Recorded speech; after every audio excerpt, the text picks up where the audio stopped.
नमस्कार, यह है सनातनी आवाज़ और मैं हूँ आपके साथ तनु शर्मा। सनातनी आवाज़ में आप सबका स्वागत है। दोस्तों, आज गुरु पूर्णिमा है।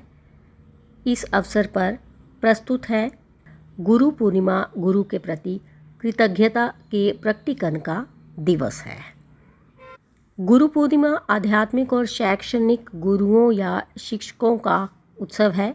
गुरु एक संस्कृत शब्द है जो अंधकार या ज्ञान को दूर करने के लिए संदर्भित करता है और पूर्णिमा एक पूर्णिमा का दिन है। भारत, भूटान और नेपाल में लोग गुरु पूर्णिमा मनाते हैं। हिंदू धर्म, बौद्ध धर्म और जैन धर्म गुरु पूर्णिमा को बहुत प्रमुखता देते हैं। इस शुभ अवसर पर शिष्य अपने गुरुओं का आशीर्वाद प्राप्त करने के लिए पूजा करते हैं। यहाँ इस लेख में हम गुरु पूर्णिमा से जुड़ी विभिन्न कहानियों, महत्वपूर्ण समारोहों पर गौर करेंगे। हम हिंदू महीने आषाढ़ में गुरु पूर्णिमा मनाते हैं जो या तो जून या जुलाई में होती है। गुरु पूर्णिमा को आमतौर पर व्यास पूर्णिमा के नाम से भी जाना जाता है। ऐसा इसलिए है क्योंकि उस दिन वेद व्यास का जन्म हुआ था। कर्मयोग के अनुसार गुरु पूर्णिमा मौद्रिक लाभों पर विचार न करके अपने ज्ञान को साझा करने के लिए हमारे गुरुओं की पूजा करने का दिन है। गुरु पूर्णिमा से जुड़ी कहानियाँ। गुरु पूर्णिमा के उत्सव से जुड़ी अलग अलग कहानियाँ हैं। योगिक परंपरा के अनुसार ये वह दिन था जब भगवान शिव प्रथम गुरु बने थे। लगभग 1500 साल पहले एक योगी असाधारण क्षमताओं के साथ हिमालय आया था। वह वहीं रहा और लोग उससे मिलने आए। जब उसने अपनी आंखें खोलीं तो 7 लोगों ने उससे कहा कि वह उन्हें सिखाए कि वह क्या अनुभव कर रहा है।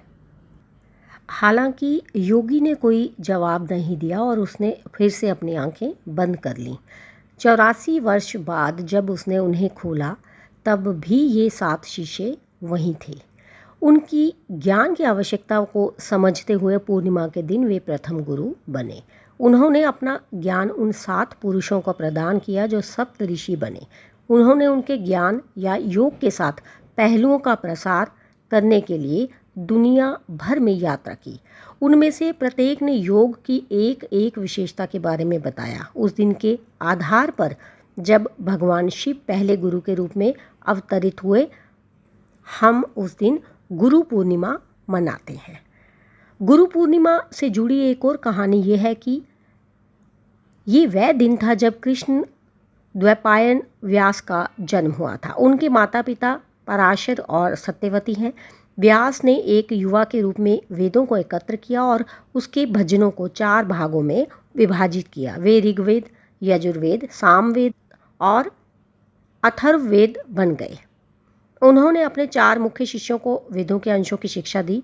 वे हैं पहला जैमिनी, सुमंतु और वैशंपायन। बौद्ध धर्म और जैन धर्म में हम ऐसी ही कहानियाँ पा सकते हैं जिन्हें हम गुरु पूर्णिमा से जोड़ सकते हैं।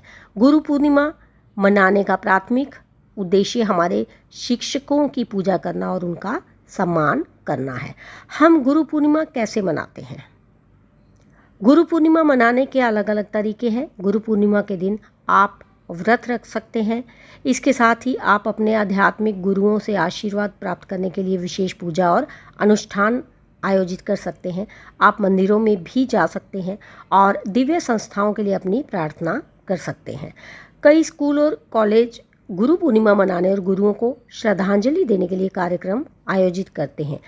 हम इस शुभ अवसर पर भजनों का आयोजन कर सकते हैं और भजनों का जाप भी कर सकते हैं।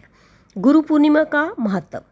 गुरु पूर्णिमा हिंदू धर्म में अत्यधिक महत्व का त्यौहार है। उस दिन गुरु तत्व दूसरों की तुलना में लगभग 1000 गुना अधिक होता है। गुरु पूर्णिमा के दिन आप अपने शिक्षकों के प्रति आभार व्यक्त कर सकते हैं।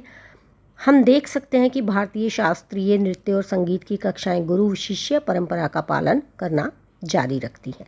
इससे गुरु पूर्णिमा के अभ्यास की आवश्यकता और भी बढ़ जाती है।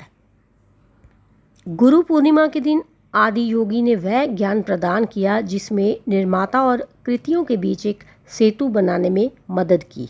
अंतिम ध्यान वैज्ञानिक तरीकों को तैयार करने पर जो विभिन्न सीमाओं को पार करने में आपकी सहायता कर सकते हैं। हम अपने जीवन में विभिन्न भौतिक और अन्य बाधाएं पैदा करते रहे हैं। गुरु पूर्णिमा के माध्यम से हम उनसे आगे बढ़कर एक शाश्वत क्षेत्र की ओर बढ़ने की कोशिश कर रहे हैं। ये गुरु पूर्णिमा के दिन था। आदि योगी ने उस ज्ञान को साझा किया जिससे लोगों को एहसास हुआ कि जीवन में सब कुछ अस्थायी है। गुरु पूर्णिमा का एक और महत्व ये भी है कि ये हमारे वर्तमान आयाम से परे विकसित होने की हमारी इच्छा को प्राथमिकता देता है। गुरु पूर्णिमा कृतज्ञता का दिन है। इस शुभ दिन पर हम अपने गुरुओं द्वारा साझा किए गए और ज्ञान के लिए आभारी हो सकते हैं। हालांकि हम बदले में कुछ भी प्रदान नहीं कर सकते हैं जो हमारे गुरुओं ने हमें दिया। हमने अपने गुरुओं से जो कुछ हासिल किया है या सीखा है उसे बढ़ाने का एकमात्र तरीका दूसरों के साथ ज्ञान का प्रकाश साझा करना है। ये हमेशा दूसरों को ज्ञान देने और उसे जीवित रखने के बारे में है। गुरु पूर्णिमा के लिए हम एक व्यक्तिगत शिक्षक या गुरु नहीं। सदा शिव समारंभम शंकराचार्य मध्यमः अस्मद् आचार्य पर्यताम वंदे गुरु परंपराम। तो इसके साथ ही मुझे दीजिए अनुमति, फिर मिलती हूँ। धन्यवाद।